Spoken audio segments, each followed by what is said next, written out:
ഖുർആനിൽ 18-ാമത്തെ അധ്യായം സൂറത്ത് കഹ്ഫിന്റെ ആദ്യ ഭാഗത്ത് നമുക്കത് കൃത്യമായി വായിക്കാൻ കഴിയും. അള്ളാഹുവിന്റെ പ്രവാചകൻ വേദനിച്ചത് എന്തിനാണ്?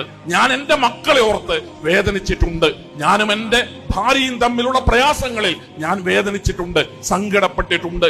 ഞാൻ എന്റെ ഉമ്മയെ ഓർത്ത് സങ്കടപ്പെട്ടിട്ടുണ്ട്, ഞാൻ എന്റെ വാപ്പയെ പറ്റി ചിന്തിച്ച് സങ്കടപ്പെട്ടിട്ടുണ്ട്. എന്റെ കൂട്ടുകാർ എന്നെ വേദനിപ്പിച്ചിട്ടുണ്ട്, എന്റെ നാട്ടുകാർ എന്നെ സങ്കടപ്പെടുത്തിയിട്ടുണ്ട്, എന്റെ അയൽവാസികൾ മാനസിക ഭാരവും പ്രയാസവും നൽകിയിട്ടുണ്ട്. നമ്മുടെയൊക്കെ ജീവിതത്തിൽ കണ്ണ് നിറഞ്ഞ സമയങ്ങളും കൽബ് പടഞ്ഞ നേരങ്ങളും നമ്മുടെയൊക്കെ ജീവിതത്തിൽ ഉണ്ടായിട്ടുണ്ട്.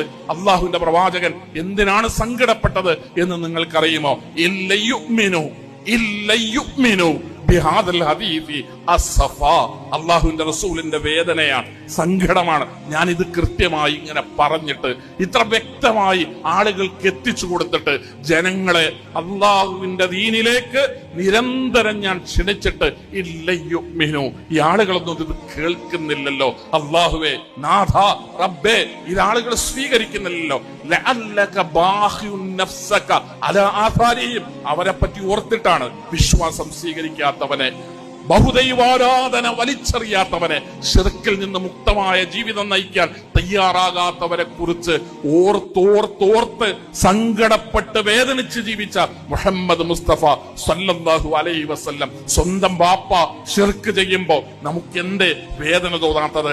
സ്വന്തം വീട്ടിൽ ഭാര്യ ശിർക്ക് ചെയ്യുമ്പോ നമുക്ക് എന്തേ സങ്കടം തോന്നാത്തത്?